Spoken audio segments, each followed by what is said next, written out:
We'll reset the recording. Reset, kind of have a tech reset. Okay. Yeah, so my name is Todd Youngblood.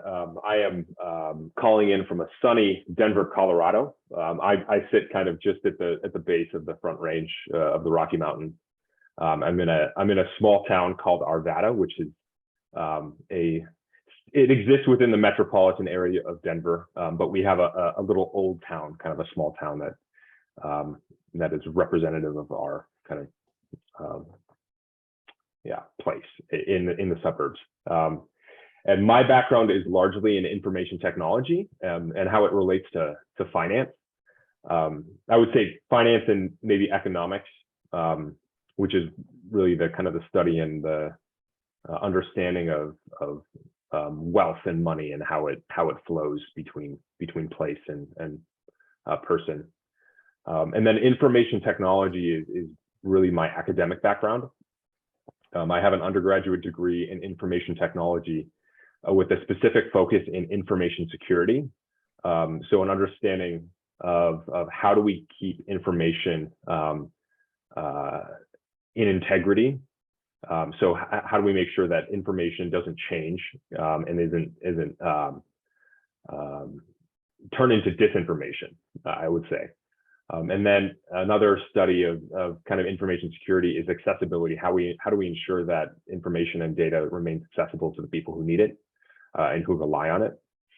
And then I have a graduate degree that looks at information technology management, and it's an MBA degree. So it's really in the application of kind of business and how information systems are used in a business context. And my personal interests are kind of more in the economic side of things. And my graduate degree was focused on peer-to-peer finance and how financial systems can be built in order to better serve people and society kind of at large. And then I would say as an extension, nature and the natural world. So I'm really interested in, and I'm kind of maybe setting some context for this conversation, given that we're maybe a little bit behind schedule, given the distraction. But I'm really interested in looking at underrepresented organizations in the economy and shifting focus away from like large mega corporations and turning that focus to, I would say, the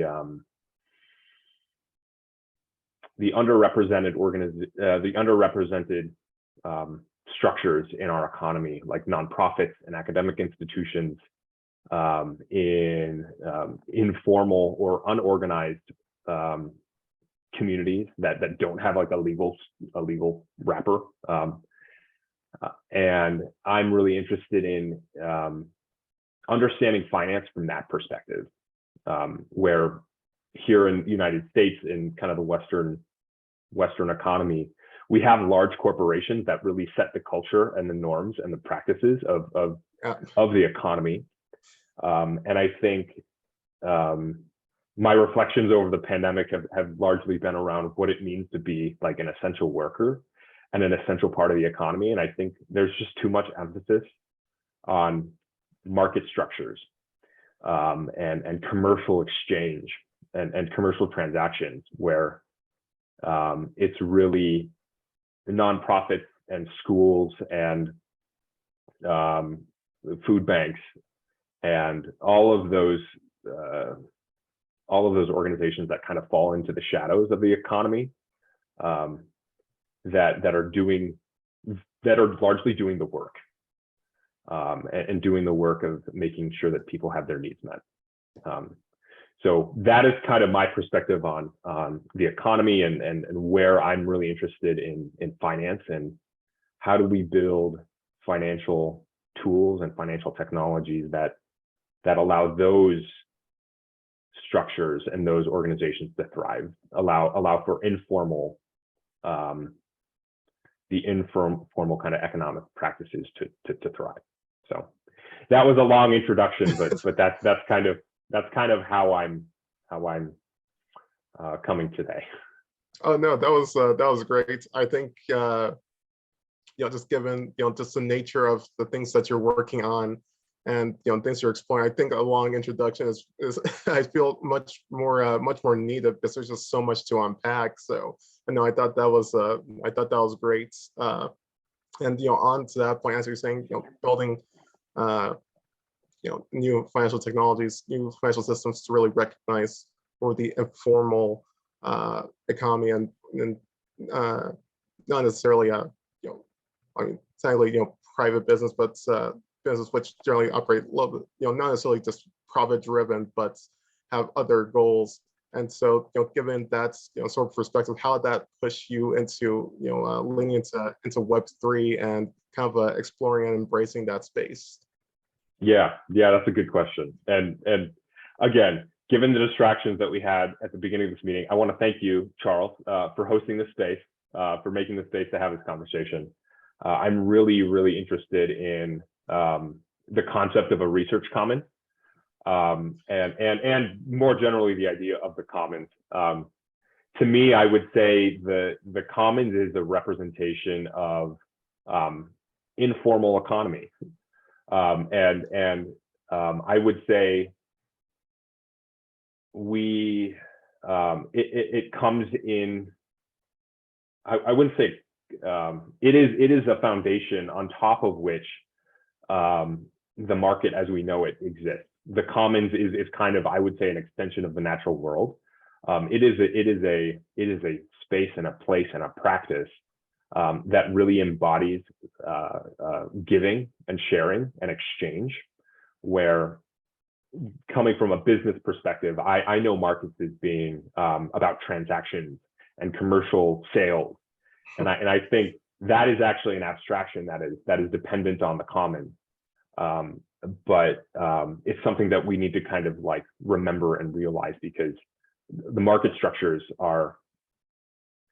they maintain the loudest voice, I would say, in the economy, and they exist in proximity to the modern political system, and they actually influence the political system quite a bit, and it perpetuates kind of the voice and the narrative and the language of markets and transactions and sale, the commercial kind of activity that is it's driving wealth, but it's not the source of wealth.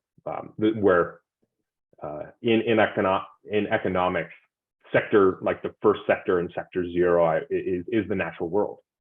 And if you actually look at different sectors of the economy, the primary sector and the secondary sector, the primary sector actually starts with extraction and the extraction of raw materials, and then it gets into like services and manufacturing. But I think even in the study and practice of economics, in academia, there's still this recognition, but it's not spoken a lot, that the earth comes first, and that the economy as we know it is actually an artifice on top of the earth. And I get really excited about kind of what's happening in the Web3 space, because I think there's this remembrance and a rediscovery of care and community that if we actually invest back into the earth, and practically when I say invest in the earth, I mean like giving back and recognizing the gift that the earth is.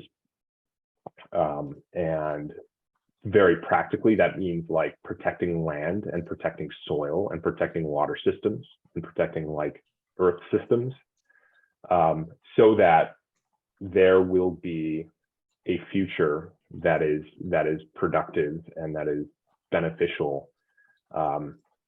Because you don't have to spend a lot of time on social media to see narratives of climate change and climate disaster and ecosystem collapse, ecocide.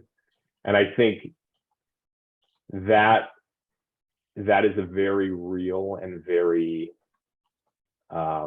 widespread perspective and a felt experience for many people. but I think there is, for me, I found hope and like inspiration in actually looking at the natural world and all of those systems that came first, because I think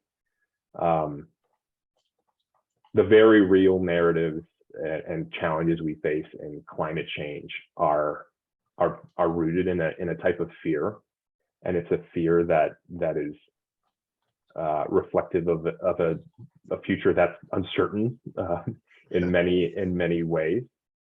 And I think, I mean, being a younger person in a spectrum of kind of life, I have a responsibility to myself and my family, and maybe some children if I choose to have them with my wife, to help create and steward a narrative of a future that is optimistic and that is that doesn't kind of embody a fear, but that is responsible to a perception of Earth that is grounded in like natural systems and recognizing and appreciating the tens of thousands, the hundreds of thousands, the millions of years of kind of life that preceded us and preceded our economies that are degrading the Earth, but that are not necessarily in conflict with it. So I guess my inspiration about Web3 and what I see as being the potential of kind of finance and economics, which are abstractions largely, that we have the ability to build an economy and organizations that exist in right relationship with Earth, and that recognize the gift that is Earth, and that recognizes and understands and appreciates the water systems, the soil systems, the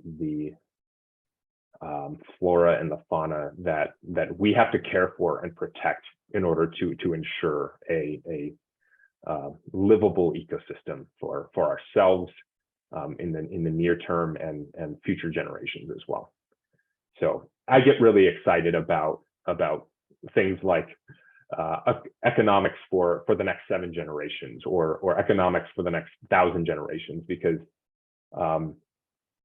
I think that is kind of counterculture to many mainstream media, like many mainstream narratives in the media, which is largely focused on kind of climate and the impact of our modern economy on Earth systems. So hopefully that's not too broad. I'm wanting to make sure I set enough context here, because it's a fairly short conversation. Oh no, that was great. And I think what you harped on the most, especially when it comes to to Web3, really that's that potential. And I think even more than just the technology itself, it's really the it's the optimism, the inspiration for people to to come together, experiment, and as you said, we're not necessarily doing new things as much as we're just finding old things and doing them in new ways.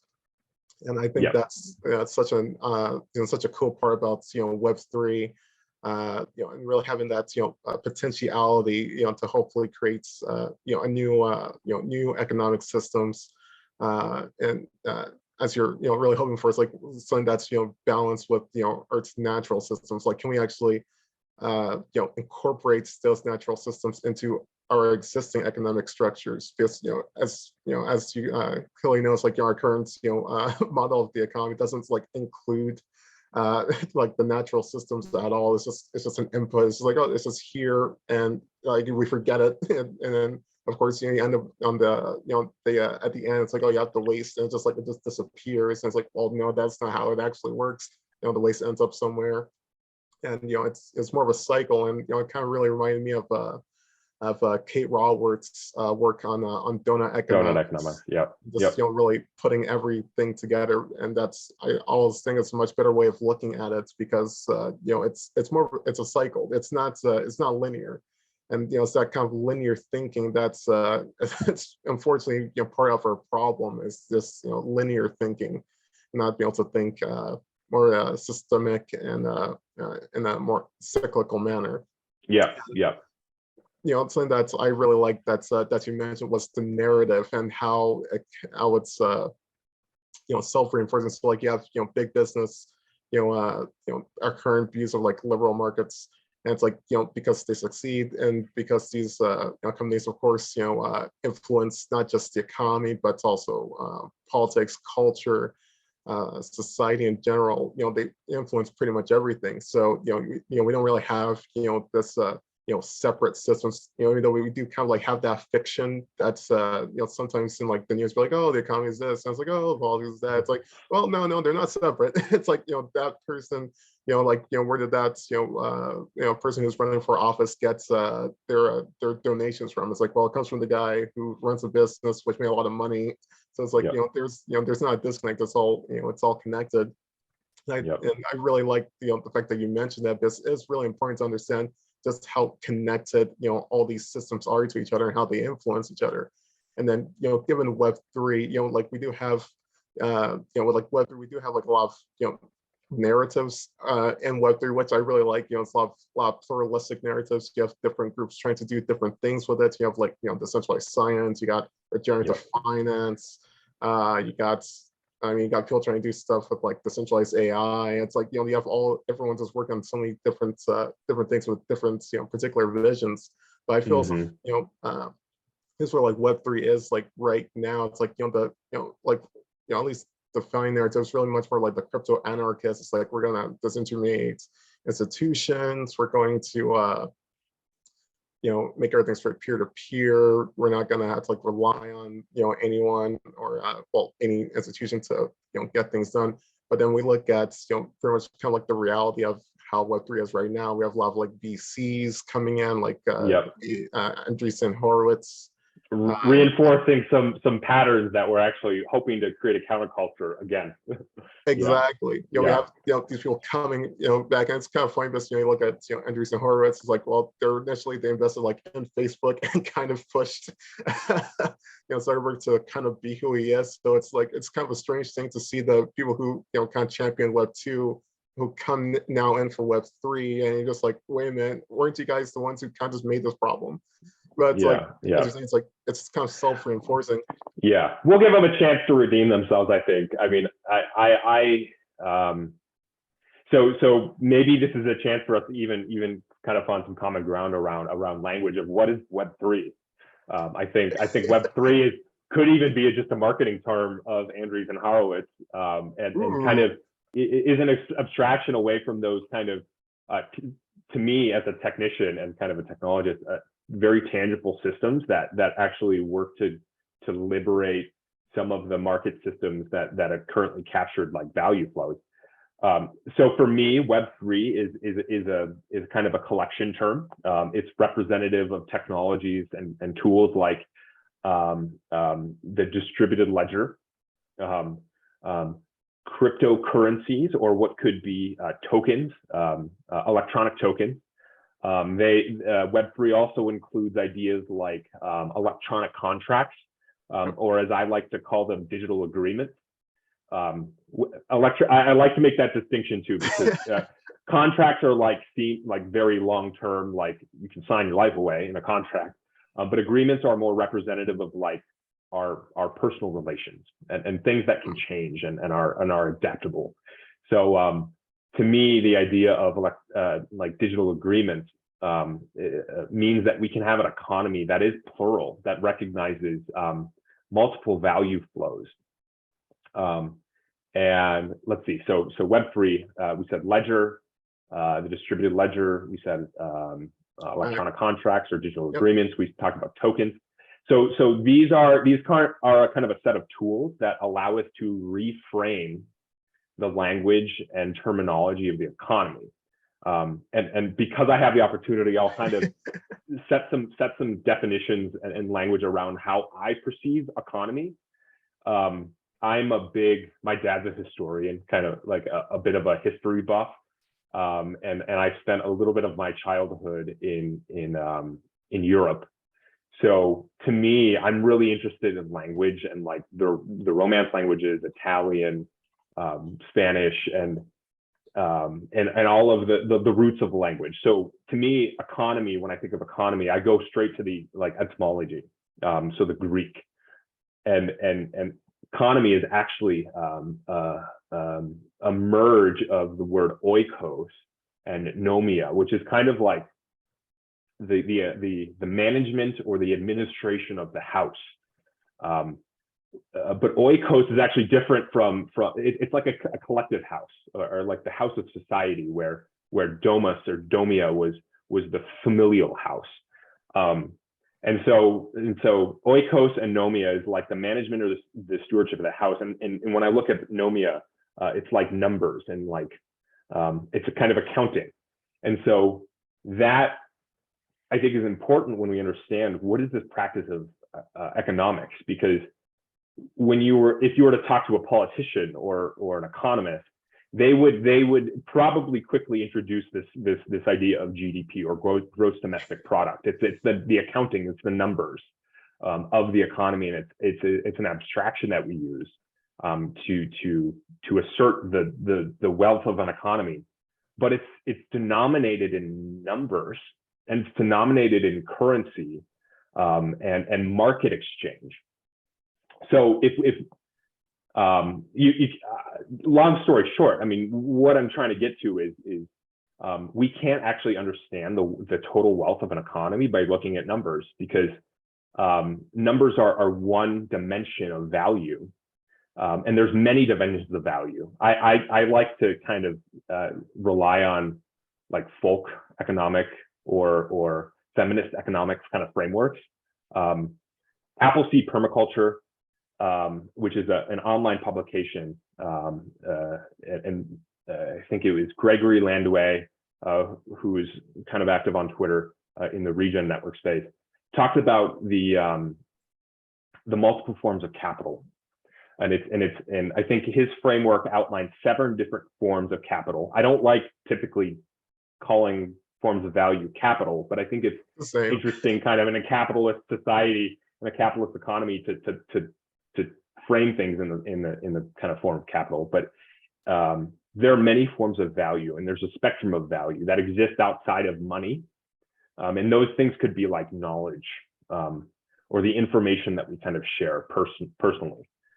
It can be the natural world and all of the resources and systems that enable the natural world to live and thrive.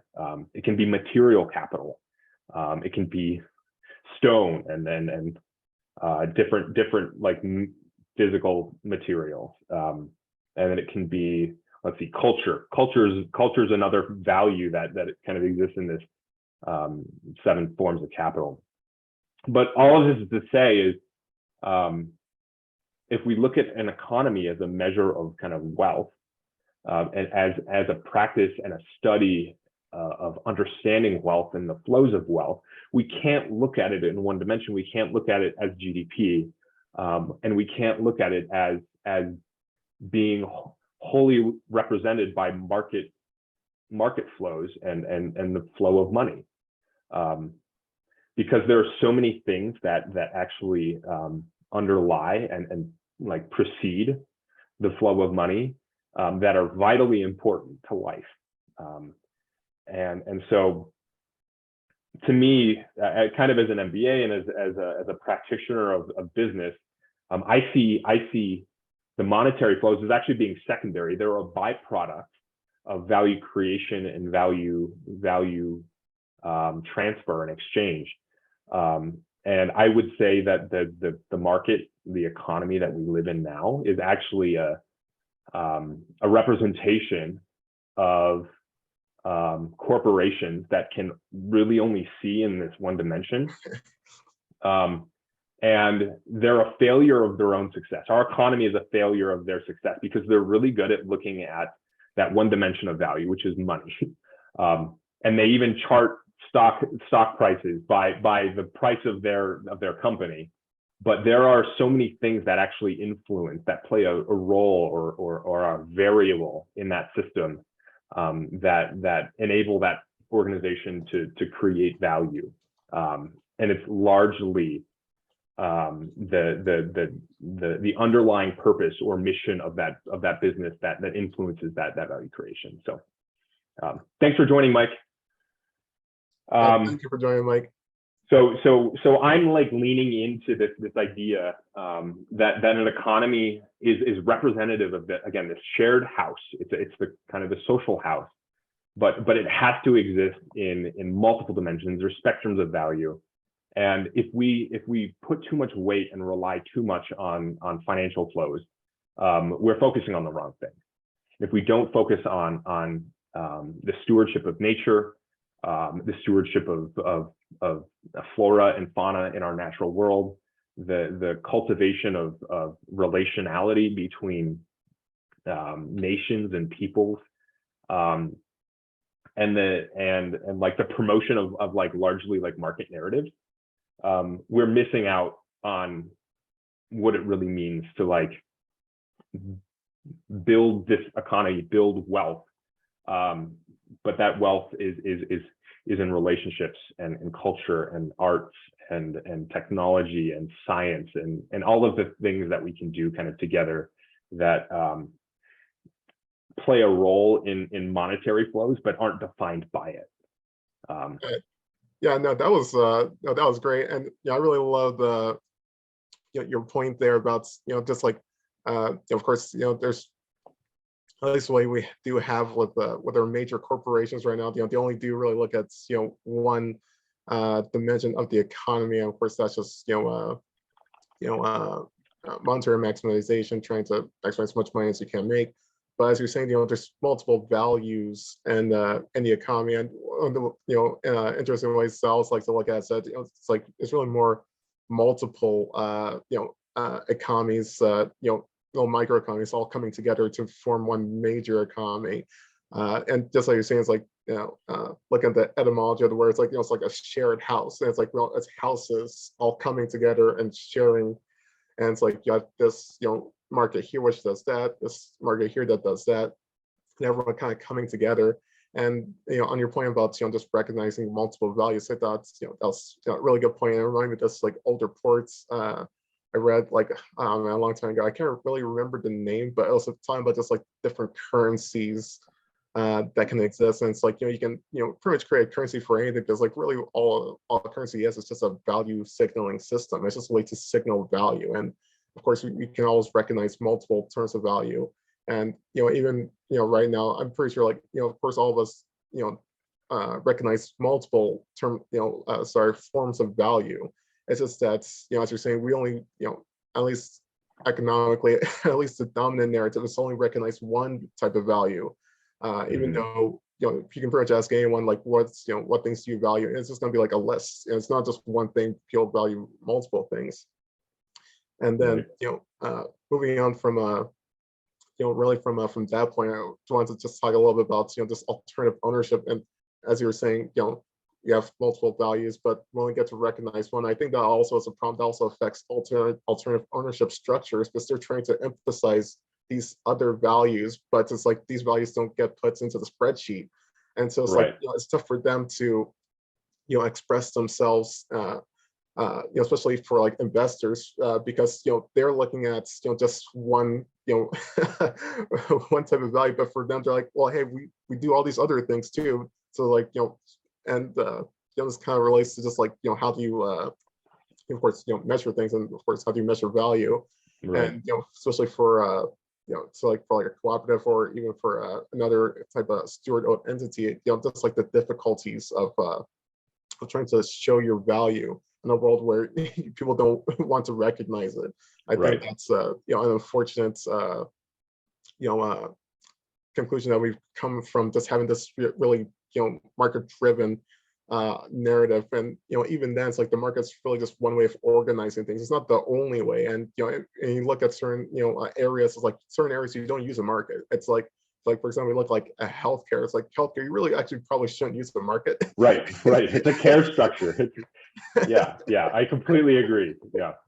And it's like healthcare, like education, it's like certain places like a market doesn't make sense, and that's like perfectly fine. It's like the things we should pick organizations which best fit the areas, rather than just like just having a one size fits all kind of box. And I think right, as you're saying with the having that overarching narrative, that thing just like pushes onto everything. It's like, and everyone has to see everything with through that lens, and that's really leads to where I think we have like a lot of these problems come in. Is just and also because that's view also influences other systems, especially governments, and how it's actually supports businesses. That also also leads to problems for alternative ownership structures. And then on on that note, so I'm kind of rambling on.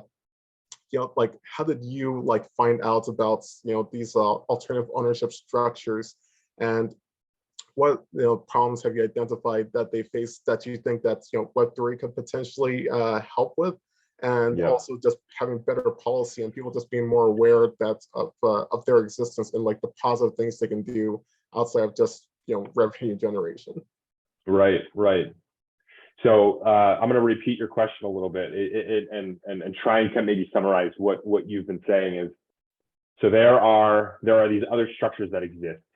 There are other forms of value, and that there are kind of these market forces that largely set the narrative for what the economy means. So as evidenced kind of by how we wanted to frame this session, I'm really interested in structures like nonprofits and cooperatives, trusts. The distinction on trusts are a legal relationship where nonprofits and co-ops are like organizational entities. Nonprofits are actually corporations. Yep. At least here in the United States, they are corporations, which means they have a fairly specific way of making their decisions. They have a board structure, where cooperatives are actually largely democratic. Is actually a very specific system, but I will say they are more representative of democratic ideals, because cooperatives have this kind of one member, one vote type decision-making process. And so I would say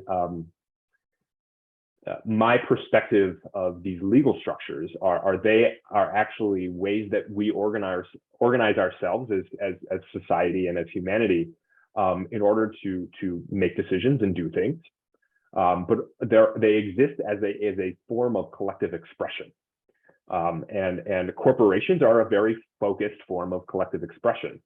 And they limit that expression to their participants, and market corporations, companies like Google and Facebook and Twitter, which Elon Musk just bought, are economic bodies that are recognized by the state, by the federal government, by the state government, as having personhood.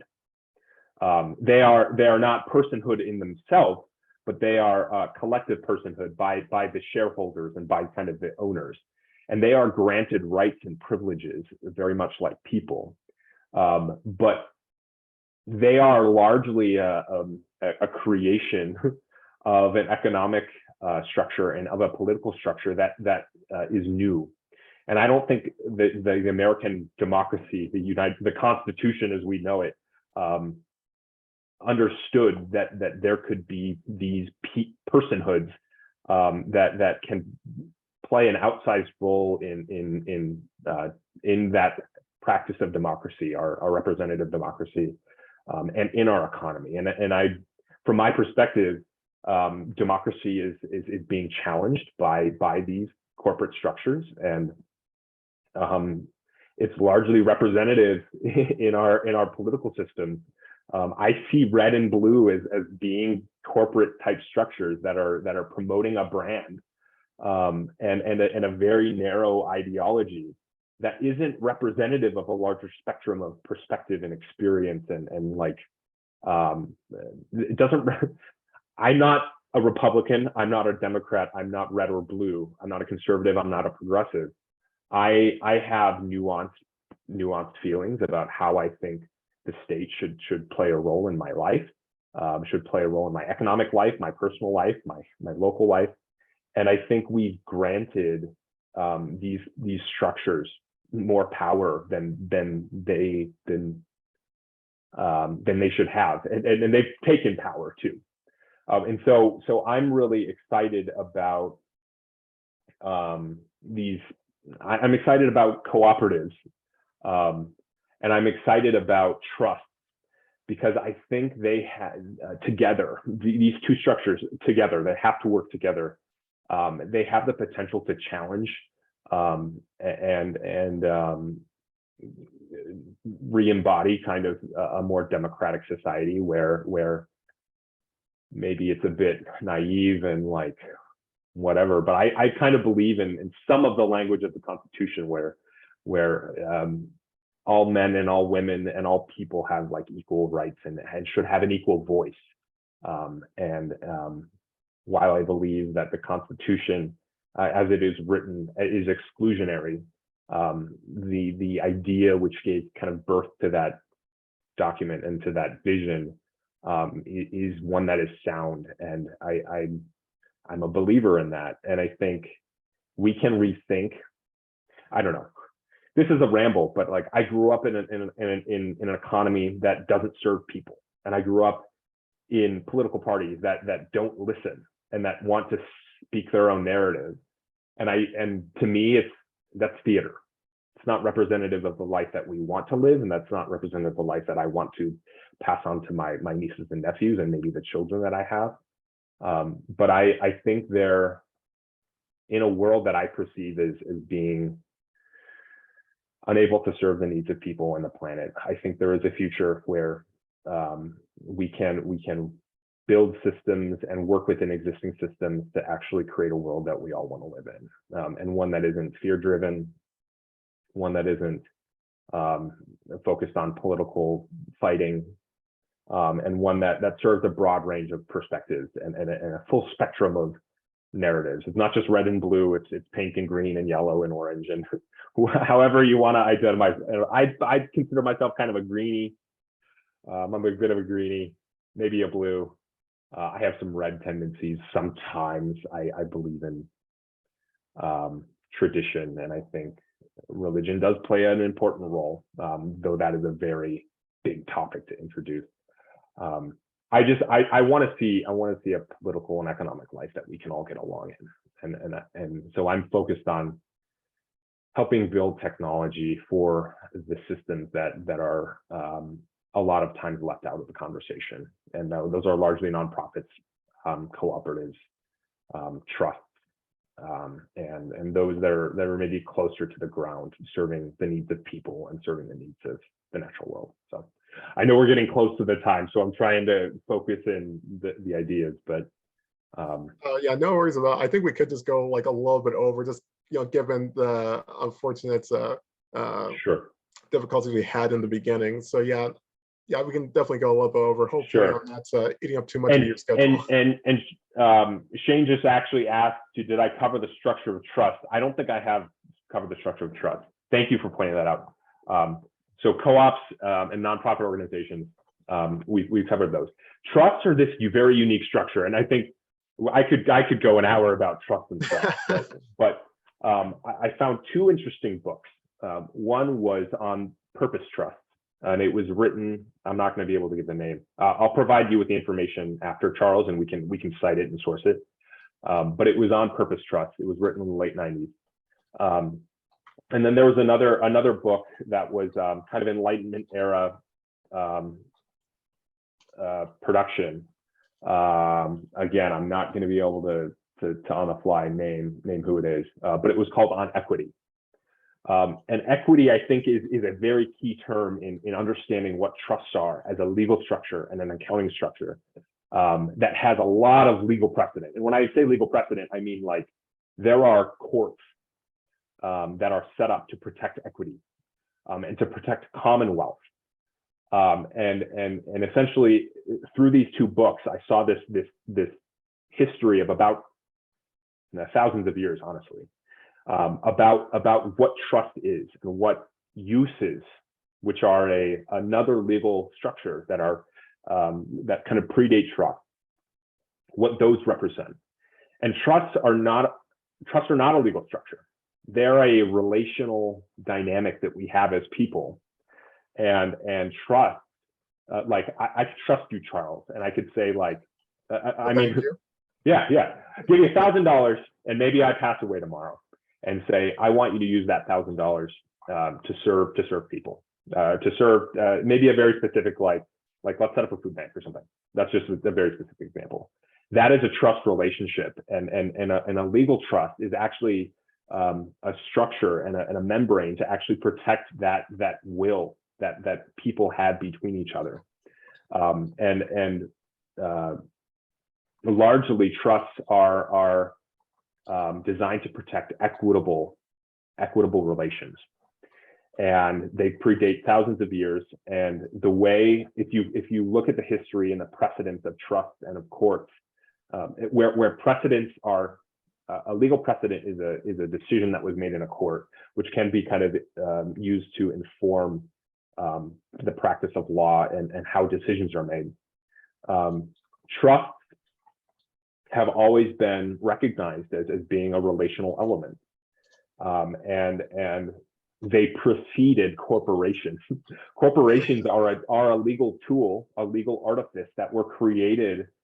I'm not going to be able to give a date on this, but I want to say with we'll keep it broad, 1600 to 1800. So they played corporations played a pretty large role in the colonial activity, as I will say it.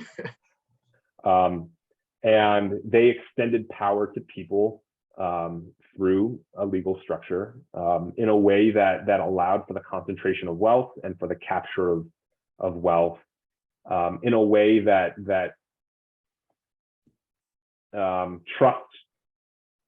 trust play a very different role. Trust protects equity. And I would say if trust predated those corporations, a lot of that power dynamic wouldn't have played out, and a lot of that capture would not have happened. So I'm really excited about trust in the modern economy to actually protect things like land and protect things like shared knowledge. I think there's a very interesting future where a technology like Wikipedia could have a trust behind it, where currently under the Wikimedia Foundation, which is where your donation currently goes, we could actually help inform how the resources that support Wikipedia are actually used, because Wikipedia is, I would say, one of the best examples of a knowledge commons. It's a ecosystem where we collectively can curate the world's information and share that. And I don't know about you, Charles, but like growing up in high school, Wikipedia was a very different thing, and you didn't rely on it for like the information. It wasn't an academically reliable source. But I think over the past, well, I think it was, but over the past 15 years, the ability to actually source quality information within Wikipedia has increased. And now you go to the bottom of the page, and there's maybe 100 sources, all with those direct links. And so something like Wikipedia, I think, is a very interesting information technology that is enabled by the internet, that is enabled by the World Wide Web, that allows us to participate in non-market activities, non-kind of commercial activities, where the goal is to share and to give and to spread what we know. And I think that is much more important than Twitter even. Like what if Elon Musk put 80, I don't know how much he spent on Twitter, maybe it was even 40 billion. What if you put $40 billion in Wikipedia? What could that do to serve the future that even Elon Musk wants in space or whatever? I don't know if I believe in that future too much, but I believe in one that we have a better relationship with the natural world, a better relationship with the indigenous stewards of the natural world, who have a lot more understanding of natural systems. So this was a very expansive conversation, I think, but hopefully. No, it was good, and thanks for just going out, all out on trust. So I think they're definitely, as a possible legal entity, I think something that definitely needs to be explored more. I know it's something that's definitely more popular in Europe than it is here in the US. I find the same with cooperatives as well. So it might just be that some of these alternative ownership structures just just have more preferential laws and regulations in Europe than you do over here in the US. So it does make it a little bit more easier to actually run them there than it is here. I just wanted to just give a little bit more background on trust. Just from the legal side, as you're saying, the really most important thing about trust is that it's that relational structure between a person and it could be between people, or it could just be between a person and a purpose, but it's really that relation that's the most important. And at least for from a legal perspective, like with the trust, the type of thing you're actually doing, depending on where you are, this every states and country has their own jurisdiction. Exactly. Jurisdiction as to how they recognize trust. It's crazy. Exactly, but at least for if I'm remembering the basics correctly, you have a grantor. That's the person who creates the trust, and then you have a class of beneficiaries. These are people who are supposed to be get the benefits from the trust, and you have a trustee who's the could be a normal person or a legal person, like a business, who actually manages the trust on the behalf of the beneficiaries. And and I think that covers just like the basic structure of a trust. And trusts really are becoming a lot more popular, as you were saying, really trying to understand that relational aspect. And it's really something that I think it's really interesting as you look at I know data trusts, or at least the idea of data trusts, are becoming more popular, even though I don't think anyone should ever make a data trust. Really, we have to have that conversation too, because I'm really interested in data trust. Oh, for sure. I'll give you multiple reasons never to start one. Okay. Yeah. But we are seeing a lot more people trying to think of trust, and as I was saying with data trust, because but the relational natures, especially with data, data, since viable in and of itself, it's really valuable only in the aggregates, and that's when we have the relations between people mapped. And so I think that's really where trust has been starting to arise again, because of having that relational nature between people. It's a lot, especially when it comes to information, data, especially things digital. It's much easier to see the relations and see how we're all connected. So I think that's where it's come up from. And then additionally, a lot of people want more to preserve purpose, or have more mission-driven types of organizations, because we've kind of seen what's happened with most of our corporations, which are only required to serve shareholder interests. So it's been people have been looking for an alternative to that, since corporations do work for some things, but it's not the be all and end all. We need that diversity there to match all the values we're trying to account for. So I think that's where they've really come up. And I just really want to thank you for bringing up trust. Because I can share a little bit more too. I think you kind of bridged really well into kind of speaking about the role of trust. And I think the role of trust, the way I think, if you were to walk up to somebody on the street, I think what is a trust? They would probably talk to you maybe about family trust or familial trust, which have been set up to kind of help protect generational wealth in a family lineage. Or they might tell you about a conservation trust, which has been set up as a legal protection for a park or some land, maybe a forest. I think those are kind of hold the common narrative of trust, and I think both of those represent this relationship of care. and stewardship. I like that you use that word. I think that's one I want to see more in discussions of economy. But in my mind, a trust could actually play a role, and this is kind of evidenced in Patagonia, the company, which went from a corporate structure into a purpose trust. There's a bunch of like conspiracy stuff around how that was just for tax benefits, but to me, what happened? That's a good thing. Yeah, I mean, it's good for him, good for the Chenard family, but the representation of that to me as like a trust is an information technology. It is a legal artifice that was created. It's a tool, and that movement from the corporate tool to the trust tool is a shift away from the power dynamics of serving shareholders and serving owners into the trust, which is serving beneficiaries and serving stewards or trustees.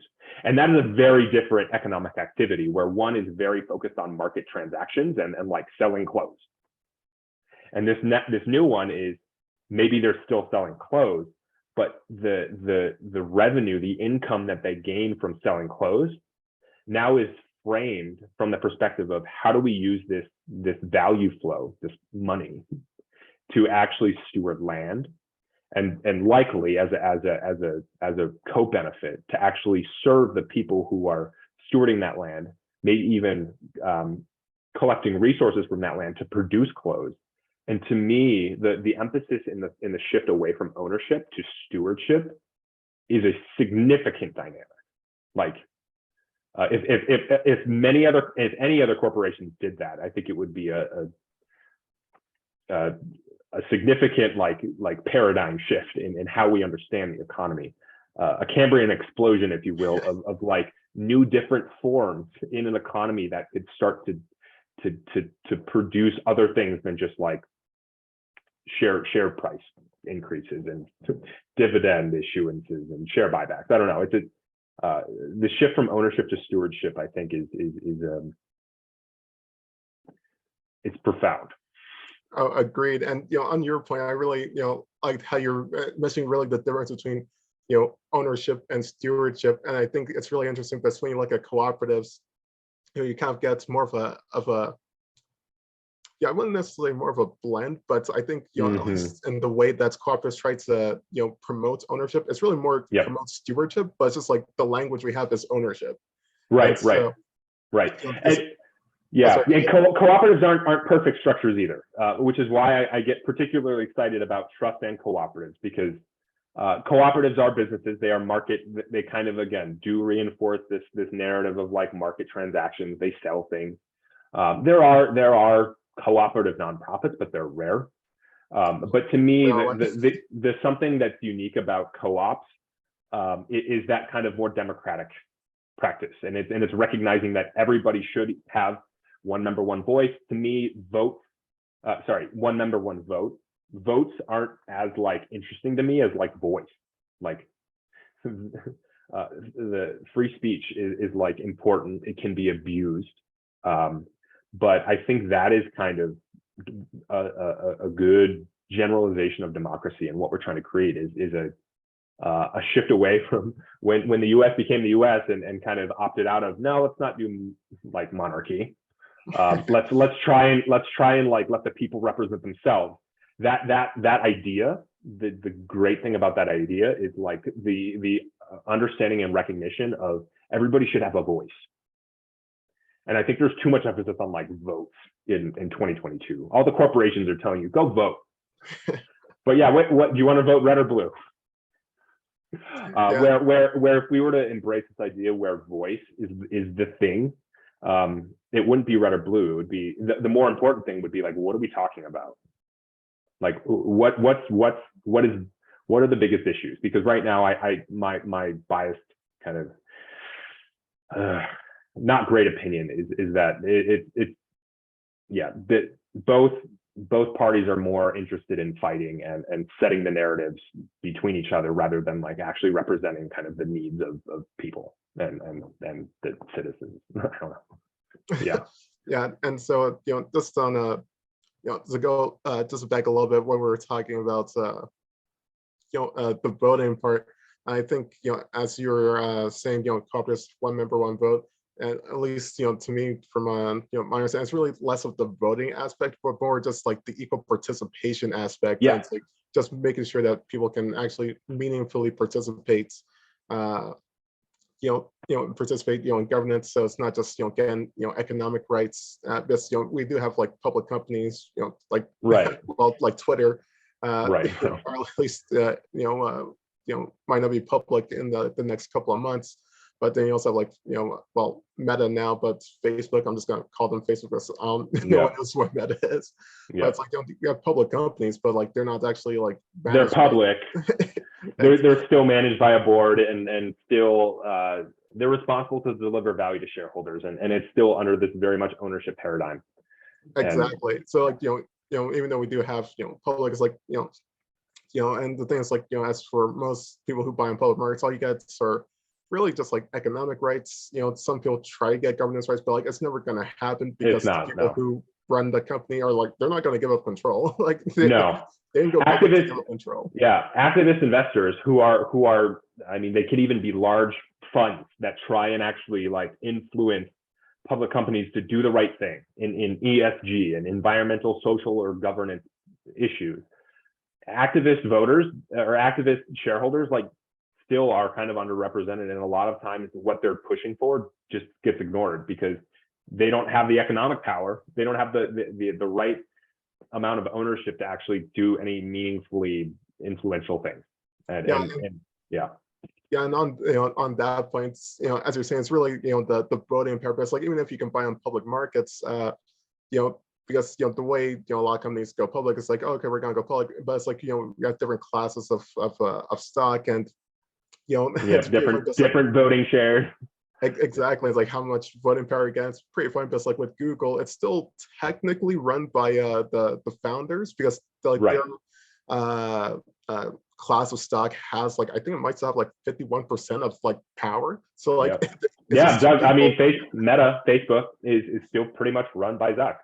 Exactly. So like even if they're public, it's like it's still within the hands of just a few small people. So, and I think that's really where more of the cooperative sense of one member, one vote is. That's like we don't want to give people everyone should have equal voting power. Right. And so that way that you don't have just Zuckerberg just saying, no, we're doing this, and no, we're doing VR, we're gonna lose $40 billion doing it.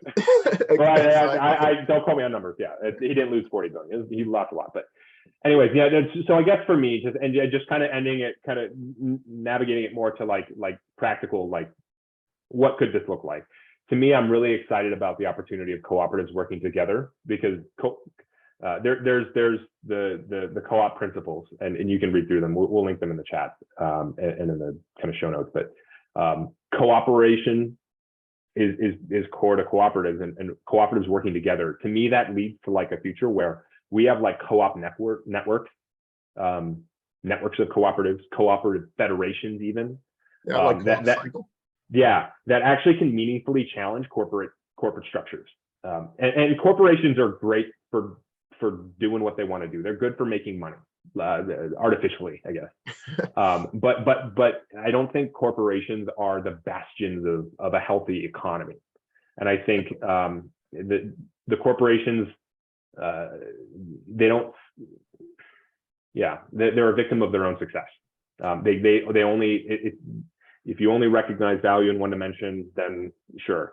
But I think it's going to require a lot more cooperative participatory structures like cooperative networks that recognize a full spectrum of value, that can recognize the value that Earth gives us, the value of knowledge and information, and the value of relationships. And I think things like Wikipedia, again, that's a very interesting kind of concept. And I think there are economic structures that could complement what they have currently with the nonprofit kind of Wikimedia structure. And I think that's the future I'm working toward. I see Web3 as being the systems that enable that, the kind of the printing presses, if you will, though it's a sibling.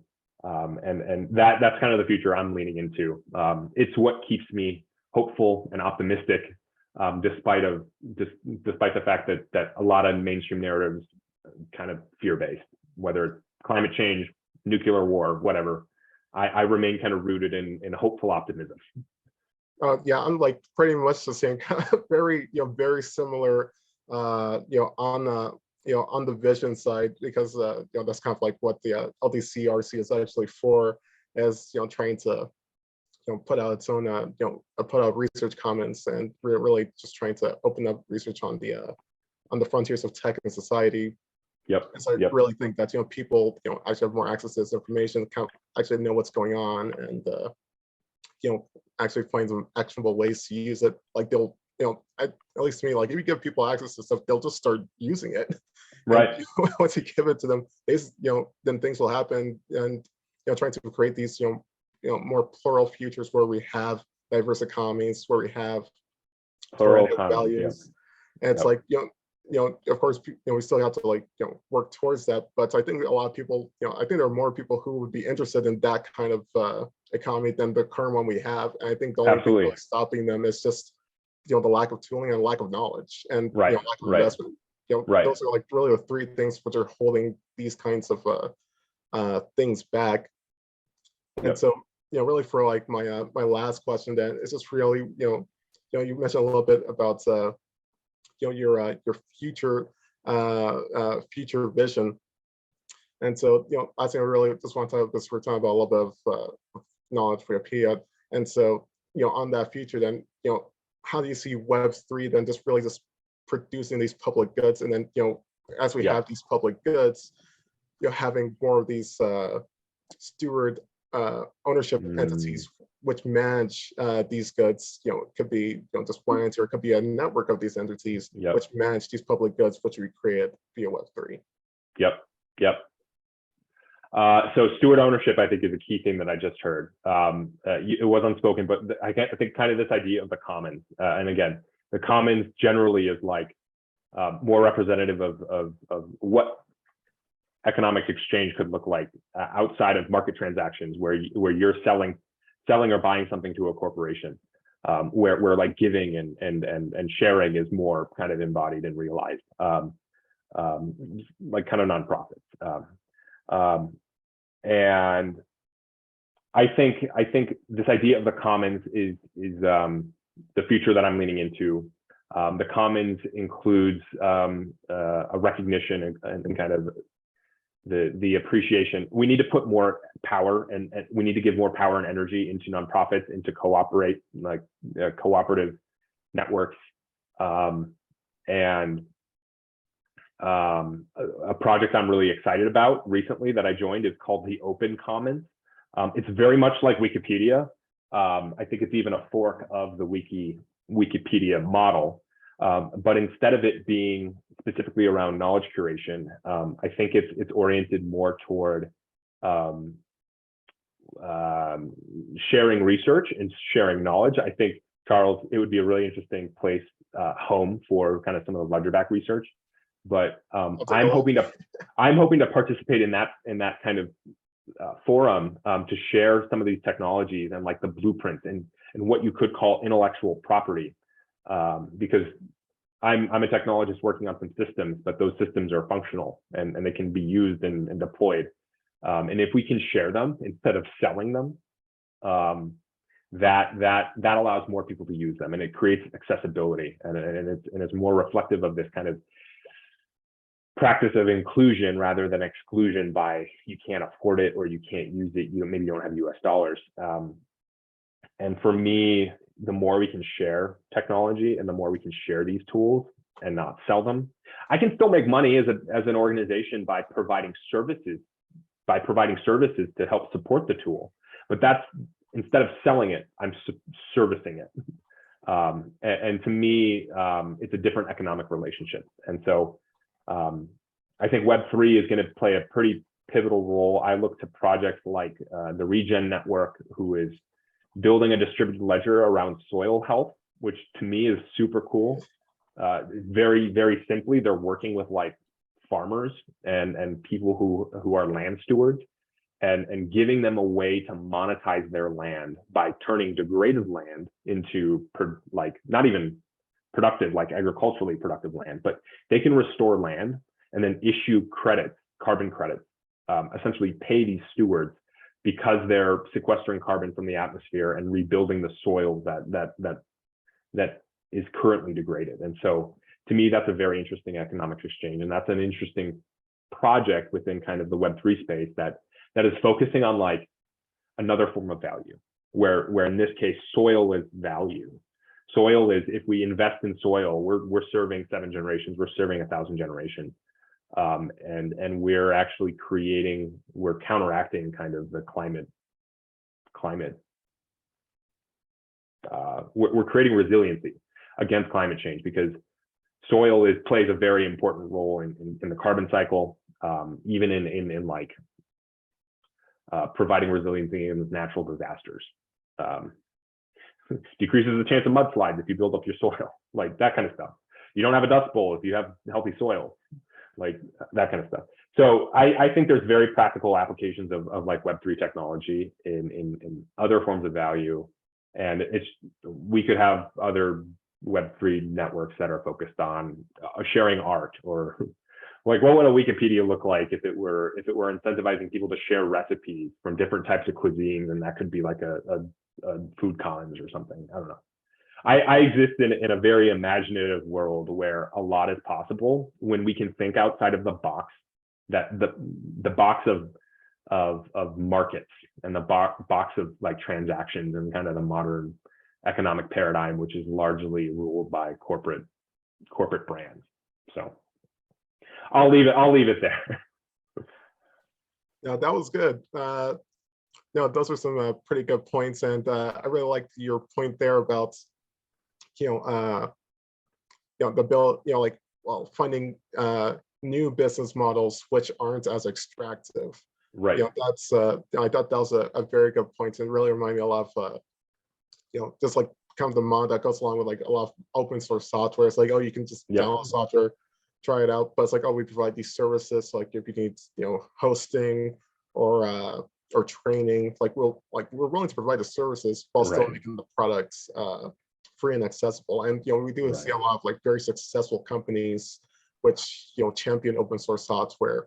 So like, for example, like Raza, I think is Ghost open source software? I believe it is. Yeah, I believe Ghost is an open framework. So yeah, I'm a big believer in open source. I mean, Linux as an open source kind of technology is the backbone, literally, of the internet. And you just don't know. So I do need to wrap up, though. I have some Halloween events to go to with my wife, but it's been a really great time, and I'll work with you maybe after this to get some of those links and show notes kind of prepped. Yeah, of course. And once again, really thank you for taking the time out of your day, especially considering the difficulties at the beginning. I apologize. Yeah, that was fun. Technical difficulties. Yeah, that was cool. That's fine. But once again, thanks. And so this was just the first session of the speaker series. I'm glad that we had you as the first speaker, because that was awesome. I didn't know that was the first. That's cool. What an honor and a privilege. Thanks, Charles. Yeah, you are welcome. And once again, thank you for for just talking about what motivates you to work in this space, because I think that's really the most important thing, especially when you're dealing with such a unknown future, is that be optimistic and just realize that you're trying to do something good for the world and for the people who come after you. Yeah. Well, that's the future I'm leaning into, where we can work for each other, not for faceless brands. I'm trying to keep the cynicism to a minimum, but yeah, we have to. It's in the critique of how businesses are and how the economy is that we can find hope and optimism. I think so. Thanks, Charles. Be well. Enjoy your weekend, and looking forward to you too. Have a good weekend, and hopefully you got to enjoy your Halloween events. Yeah. About to go to a Denver bar crawl with my wife and some friends, so it'll be fun. That's awesome. All right. Be well. Thanks so much, Charles. Bye. Talk to you soon. Yeah. Thank you once again for coming. Of course.